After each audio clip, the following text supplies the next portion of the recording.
निधि ठाकुर।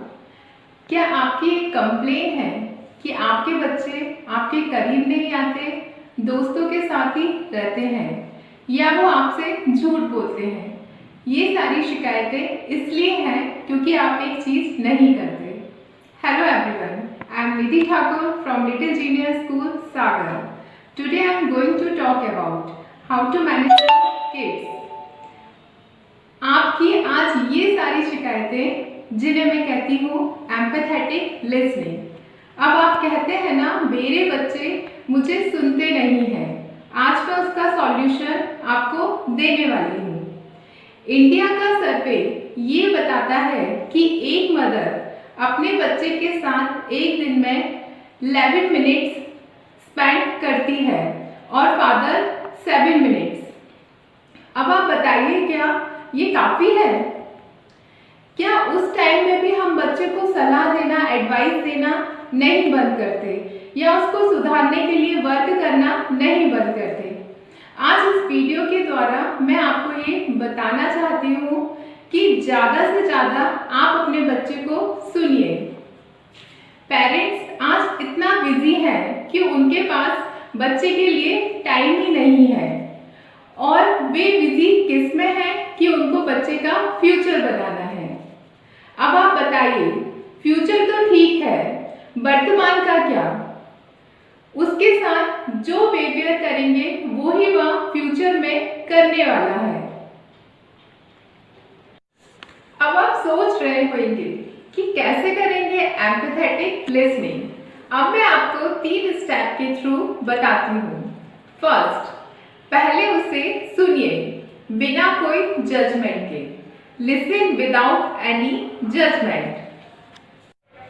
तो प्रेजेंट में एक बहुत जरूरी चीज आपको करनी है, जिसे कहते हैं एम्पैथेटिक लिसनिंग। और लिसनिंग ऐसा नहीं जिसमें आप अपने मोबाइल या टीवी देखते हुए अपने बच्चे को टाइम दें या अपने बच्चे को सुने।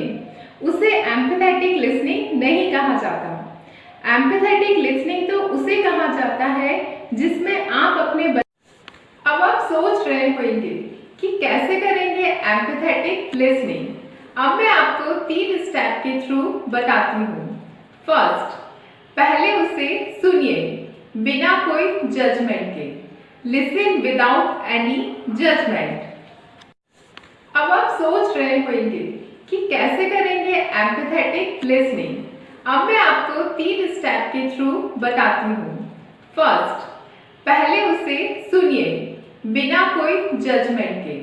Listen without any judgment. Second step, उसका जो इमोशन है वही आप बिल्ड कीजिए। I mean to say build rapport. Third, indirect advice दीजिए।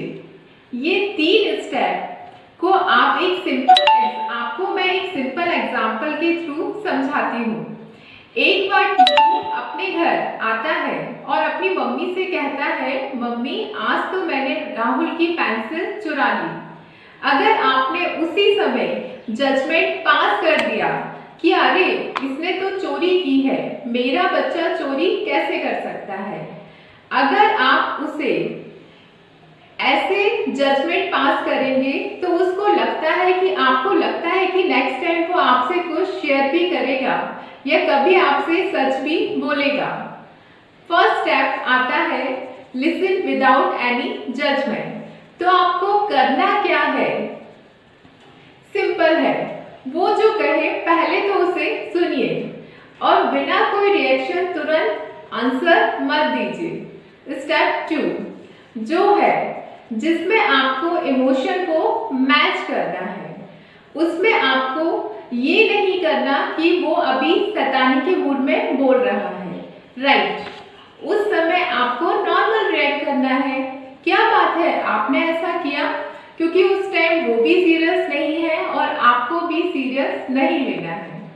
थर्ड स्टेप आता है इनडायरेक्ट एडवाइस। अब बच्चे को आपको ऐसे नहीं जाने देना है, नेक्स्ट टाइम वो फिर से वही गलती कर सकता है। दूसरे दिन उसके लिए एक पेंसिल का बॉक्स लेके आइए और बोलिए बेटा अब तो अपने पास इतनी सारी पेंसिल्स हो गई हैं, क्यों ना अपन राहुल की पेंसिल उसको वापस कर देते हैं। और नेक्स्ट डे जब वो स्कूल जाता है तो आप उसको एक पेंसिल दीजिए और बोलिए कि राहुल को ये पेंसिल आप दे देना। फिर आप बोलिए कि राहुल की पेंसिल खो गई थी तो वो कितना दुखी हो रहा होगा। तो आप राहुल को पेंसिल देने के बाद उससे बोलिएगा थैंक यू। तो पहले आपको जजमेंट करना बंद करना पड़ेगा। बिल्ड कीजिए रेपो। दो नुकसान होंगे अगर आप उसकी बातों को नहीं सुनेंगे तो। आपने अपनी बातों को सीरियस नहीं लिया तो आपने उसकी बातों को सीरियस नहीं लिया तो फ्यूचर में बड़े होकर वो भी आपकी बातों को सीरियस नहीं लेगा। बिल्ड कीजिए रेपो। दो